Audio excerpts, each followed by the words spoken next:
Robert Williams stood at the edge of the bridge, looking down at the water 200 feet below. At 70 years old, he couldn't take it anymore. The pain he had carried for 50 years would end today. As he prepared to jump, a bus crashed into the river directly below him. 50 people were drowning. Robert faced the most difficult decision of his life. Welcome to the Vietnam Stories. Before we begin this powerful tale, tell me in the comments what city you're watching from today, and if you believe stories like this need to be remembered, hit that subscribe button. Margaret Hunt Hill Bridge was one of Dallas's highest bridges. It crossed the Trinity River at a height of 200 feet. It was a cold November afternoon, the wind sharp and merciless. Traffic continued its normal flow on the bridge, no one noticing the elderly man at the edge. Robert Williams was 70 years old, gray-haired, with a tired face. He wore his old military jacket with faded Vietnam medals on his chest. His hands trembled, the effect of post-traumatic stress disorder. His eyes were empty, his gaze distant, as if he were in another time, another place. For 50 years, he had the same nightmare every night. Mekong Delta, 1969. The screams of his friends, exploding bombs, flowing blood. He had survived, while 7 of his friends died. Why him? Why not them instead? This question had been eating away at him for 50 years. Robert climbed onto the bridge's railing. His feet stood on the edge, only his hands gripped, keeping him upright. He looked down. The cold waters of the Trinity River awaited him. He wouldn't suffer anymore. He wouldn't have nightmares anymore. Robert closed his eyes and took a deep breath. "Forgive me, Stephen. Forgive me, Marcus. Forgive me, David," Robert whispered. The names of his friends who died in Vietnam. He began to loosen his fingers. In a few seconds, everything would be over. At that moment, he heard the screech of brakes from a Dallas area rapid transit bus passing directly below. He opened his eyes and looked down. The bus driver had lost control. The vehicle was swaying left and right as it passed under the bridge, then veering directly toward the river. "No!" Robert whispered. The bus crashed into the Trinity River with a tremendous noise. The water began to foam, and the vehicle slowly started to sink. Inside were nearly 50 passengers, students, office workers, elderly people, children. Robert was frozen, standing at the edge of the bridge watching the disaster below. He could see water pouring in through the bus windows. People were screaming, trying to break the glass. At that moment, this thought crossed Robert's mind. "I came here to die, but they don't deserve to die." Robert looked down from the edge of the bridge. It was 200 feet high, but he had jumped from higher places in Vietnam. The water depth was sufficient. Police officer Emily Garcia had noticed the man standing on the bridge while on patrol. She immediately grabbed her radio. "Dispatch, we have a suicide attempt on Margaret Hunt Hill Bridge. I need a crisis negotiator," Officer Garcia reported. But when Garcia saw the bus crash into the river, she was shocked. "Dispatch, also we have a bus crash in the river. We need multiple rescue operations," Officer Garcia shouted in panic. Garcia got out of her car and ran toward Robert. "Sir, please don't jump, we can talk," Officer Garcia shouted to Robert. Robert heard Garcia but didn't respond. His eyes were still fixed on the bus below. The water level was rising, people were panicking. At that moment, Vietnam memories began flashing before Robert's eyes. 1969, Mekong Delta. Sergeant Robert Williams and his team were trying to cross the river under enemy fire. Beside him were his best friends Stephen Anderson, Marcus Johnson, and David Brown. The enemy had set an ambush. Half the team had fallen into the water, wounded. Robert stood in the middle of the river trying to rescue his friends. "Robert, help! My leg won't move," Anderson had screamed. Robert swam to Anderson and grabbed him. "Hold on to me, Stephen, I'll get you out," Robert had shouted. But the enemy fire was too intense. RPG rounds were falling around them. As Robert tried to get Anderson to shore, he heard Johnson scream. "Robert, save me too, I'm drowning," Johnson pleaded. Robert was caught between the two. He couldn't save both. He had to make a choice. Robert got Anderson to shore. then turned to Johnson. But it was too late. Johnson had gone under. Robert dove into the water. He found Johnson, but he was no longer breathing. Robert also got him to shore and tried CPR. "No, Marcus, don't die. Please don't die," Robert cried while performing chest compressions. But Johnson was gone. So were David Brown and the other 4 friends. Only Robert and Stephen had survived. "Robert, you're a hero. You saved me," Anderson had said. But Robert didn't feel like a hero. He was just a survivor, and he blamed himself for it. Now, 50 years later, Robert was in the same situation again. There were people trapped in water, and he could save them. Officer Garcia approached Robert. "Sir, can you hear me? My name is Emily Garcia. I'm a police officer. I want to talk to you," Garcia said gently. Robert looked at Garcia. There was 50 years of pain in his eyes. "I'm Robert Williams. I'm 70 years old. I'm a Vietnam veteran," Robert said quietly. "I came here to die today," he added. "Robert, please don't look down. Talk to me. Why do you feel this way?" Officer Garcia asked. "I've blamed myself for my friends' deaths for 50 years, Robert said. "I'm alive. They're dead. It's not fair," he continued. "Robert, this isn't your fault. War is like that. Survivors always feel guilt." Officer Garcia tried to comfort him. But Robert couldn't ignore the bus below. The water level had passed the windows. People had gathered on the roof of the bus, trying to breathe. "People are dying down there," Robert said to Garcia. "Yes, rescue teams are on the way. They'll come," Officer Garcia replied. "How many minutes?" Robert asked. 10 to 15 minutes, Officer Garcia answered. Robert shook his head. "They'll be dead by then." Robert looked down from the edge of the bridge. It was 200 feet high, but he had jumped from higher places in Vietnam. The water depth was sufficient. Robert turned to Garcia. "Officer, I was a river crossing specialist in Vietnam. I know underwater rescue operations," Robert said. "I can save them," he added. "No, Robert, it's too dangerous. It's 200 feet high," Officer Garcia said in panic.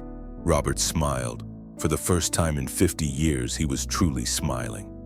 "Officer, I came here to die anyway. At least let it be a meaningful death," Robert said. Robert took off his jacket. Underneath was a Vietnam uniform t-shirt. "Marcus, Stephen, David, I'm doing this for you," Robert whispered. "Robert, no, wait," Officer Garcia shouted.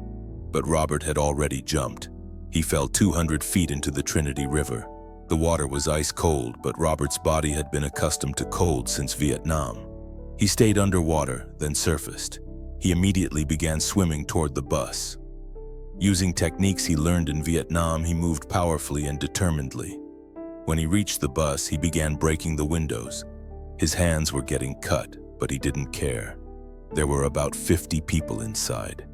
He decided to rescue the children in the most danger first. First, he found 8-year-old Eric Martinez. The child was crying in fear. "Don't be afraid, son, I'll save you," Robert said to Eric.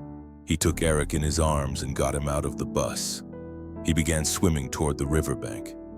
"Uncle, who are you?" Eric asked. "I'm Uncle Robert. You're safe now," Robert replied. After getting Eric to shore, he returned to the bus. This time he rescued an elderly woman, Helen Carter. The woman was panicking, couldn't breathe. "Ma'am, stay calm, I'm with you," Robert said to Helen. "Thank you, son. You're an angel," Helen replied. Robert got her to shore too. Next was a young mother and her baby. Lisa Thompson was on the bus with her 6-month-old baby Emma. She was trying to keep the baby above water. "Ma'am, give me the baby. I'll get her out safely," Robert said to Lisa. "Please be careful. She's everything to me," Lisa said, crying. Robert carefully took the baby. He held her with one hand while swimming with the other. He had carried wounded soldiers like this in Vietnam. After getting Emma and Lisa to shore, Robert was breathless. He was 70 years old and his body was being pushed to its limits. But he didn't stop. He returned to the bus again. This time he found bus driver Michael Davis. He was unconscious, bleeding from his head. Robert carried Davis through the water to shore. He began CPR. "Come on, Michael, breathe. Think of your family," Robert shouted while performing chest compressions. Davis's eyes opened. He began coughing. Who are you?" Davis barely managed to ask. "I'm Robert. You're safe," Robert replied. Meanwhile, a crowd had begun gathering on shore. Officer Garcia was coordinating. "Ambulances are coming. Fire department is on the way too," Officer Garcia shouted. Robert worked non-stop for 45 minutes, swimming back and forth, rescuing everyone one by one. Children, elderly, women, men. He pulled 50 people out of the river one by one. When he rescued the last person, Robert's strength was exhausted. When he got to shore, he collapsed. Dr. Rachel Adams had arrived as a paramedic and began examining Robert. "Sir, your blood pressure is very low. You have signs of hypothermia. You need to go to the hospital," Dr. Adams said. "Did I save them all?" Robert asked in a weak voice. "Yes, sir. You rescued 50 people single-handedly. You're a real hero," Dr. Adams replied. Robert smiled. For the first time in 50 years, he felt peace. "I owed it to Marcus, Stephen, and David," Robert murmured. Eric Martinez came to Robert's side. "Uncle Robert, thank you. You're my hero," Eric said. Robert patted Eric's head. "I'm not a hero, son. I just did what was right," Robert replied. Helen Carter also came and held Robert's hand.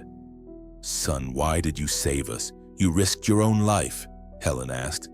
Robert thought for a moment. "Because you deserve to live," Robert said. "I've been living like I was dead for 50 years. Today I felt alive for the first time," he added. The ambulance took Robert to the hospital.